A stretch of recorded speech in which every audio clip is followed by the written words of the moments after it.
What's going on, guys? It's Killer Smoke 187. Got some Argus Dark Matter gameplay right here for you. Kill confirmed, hardcore kill confirmed actually. And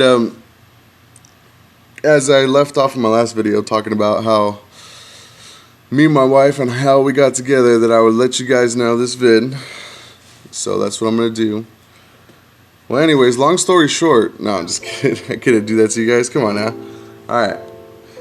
Story starts back in, I'm not gonna give the year, but let's just say we were both in high school. Well, obviously she was my high school sweetheart.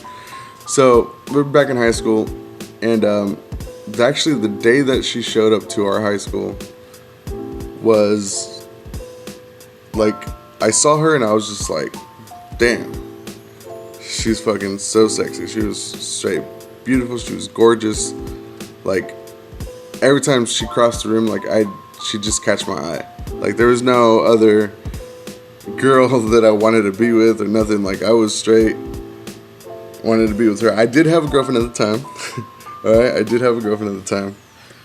But she kept, like, she's just one of those girls that, like, just caught my eyes, you know? And that's very rare when you can find a woman that catches your eye like that. She can cross the room anytime, and you just know, like, you just can't take your eyes off her. Like, she's just straight gorgeous to you, you know? And it is very rare to find that. So if you do end up finding a woman like that, trust me, it's worth it. Alright, so back in high school, she used to sit, like, I think she sat in front of me. And yeah, she sat in front of me. And I would always, it was like winter time when she started going to our school, and so what happened was, like, I don't really get cold that much. I'm like a warm-blooded type of guy, so, like, I always never went to school with a sweater. But one day it was fucking freezing. I mean, like, it was so cold that I was, like, almost turning white. It was fucking crazy. Well, anyways, I was sitting right behind her, and she had came into the classroom with this scarf, right? This scarf is like, I don't know, it looked like it was 10 feet long. Didn't look like it was that long because she had it, like, wrapped around her neck and, you know, hanging down. So it didn't look that long. And then she was like, oh my God, you're not cold, right when she walked up to her seat. And I was like, actually today, yeah, I'm actually kind of cold. And she's like, oh, you want some of my scarf? And I was like, sure. And so she unwrapped it. And I swear to God, she must have unwrapped that, like, off her neck like 10 times.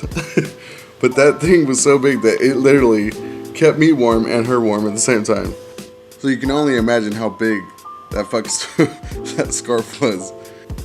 So anyways, after that whole scarf situation, we would talk here and there, but it was never like nothing like, oh, I wanted to, you know, give her the hint that I wanted to be with her.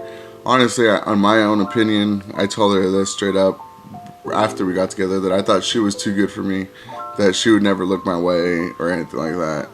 So, and then the way our school went, like, when you were a senior, basically if you had your credits, you were graduated, you didn't have to go to school anymore. You just had to wait for graduation day.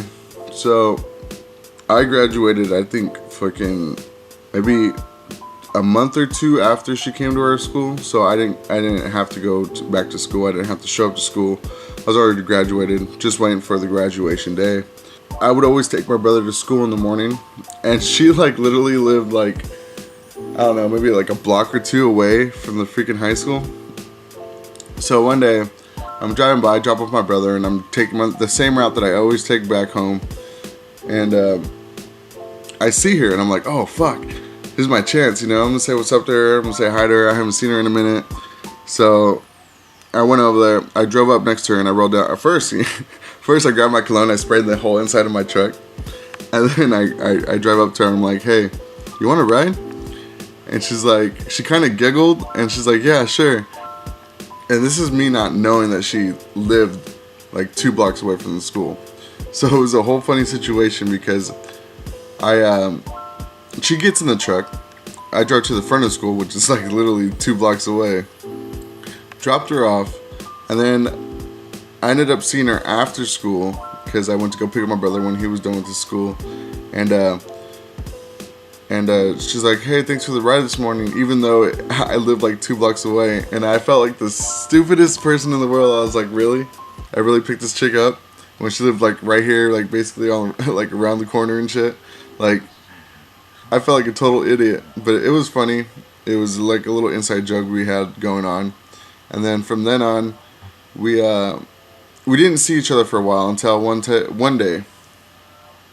I go to Taco Bell with my ex girlfriend, and I show up there and I place my order, and then I drive up, pay, and then you drive up to the second window to get your food. And guess who it is? Yes, it's Mrs. Smoke. She hands me my food. I'm like, damn. And then I sit there talking to her in front of my ex-girlfriend, like just sitting there having a regular conversation, like if my ex-girlfriend wasn't even there.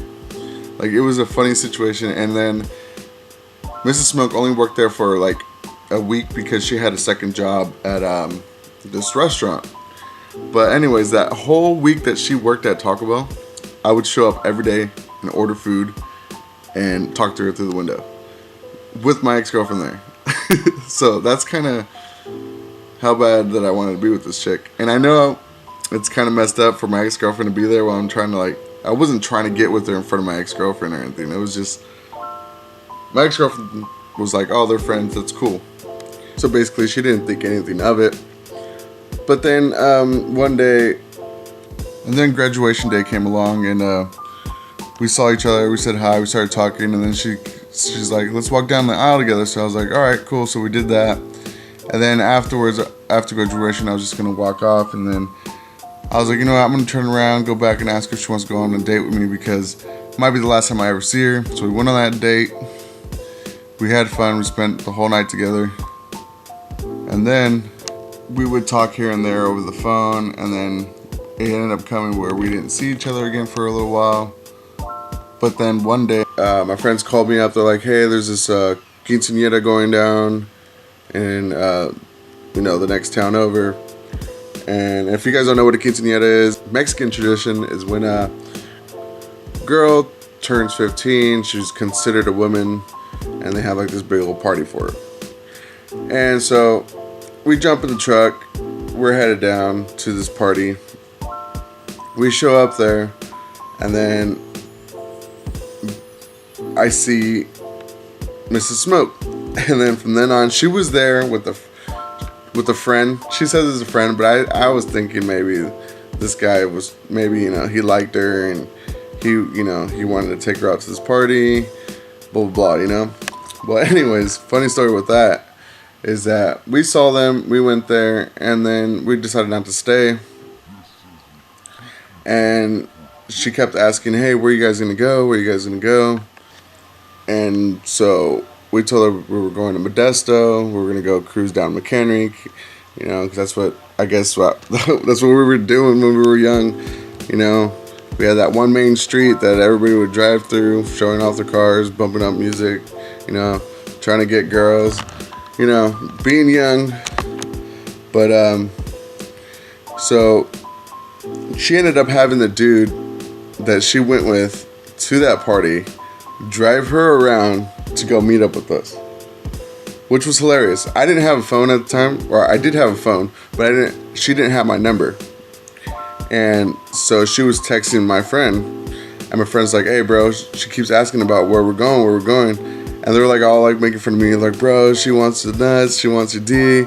It was hella funny. And I'm like, dude, just chill, because like I didn't think of her as just an object, you know what I mean? I actually wanted to be with her, so I was like, come on guys, just chill out, And then we ended up back at my friend's house. He was having like a party at his house, and so she ended up texting, hey, where you guys gonna end up at? We're like, oh, we're gonna text up at our friend's house if you want to show up. She showed up with the dude. She had the dude take her to my friend's house, and then I see her there, and we're both there, and basically the dude went into the kitchen, I think, to go grab a beer or something, and she comes up to me, and I'm like sitting in this, I don't know, I think it was a couch, and it's like not the living room, but it's like the entryway type of thing, and she comes up to me, and I stand up, I'm like, hey, and I gave her a hug, and then we were sitting there bullshitting, talking, and then next thing I know,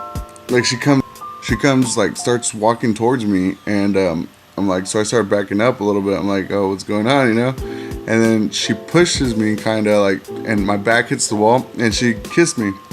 And yes, she busted the first move. So yes, she did want the D. No, I'm just kidding. But it was crazy because I had never had that happen to me. But after that, a month goes on. We dated for like a month, and then we moved in together. And ever since then, I mean, I'm the happiest guy in the world. Love my wife to death. I mean, she's like literally my best friend. She knows me from inside out. And so that's how Mrs. Smoke got what Mr. Smoke. And I encourage you guys to pull that trigger and ask that girl out, because you never know what she could have said or what it could have been. And if you just turn around and decide not to pull the trigger, she can be looking at you and thinking this. Maybe you should pull the fucking trigger. I'ma stay winning. I don't believe in luck. I believe that life's a buffet. Better eat it up. I've seen enough to know that I'm really about to blow. Never felt like an employee, always felt like CEO.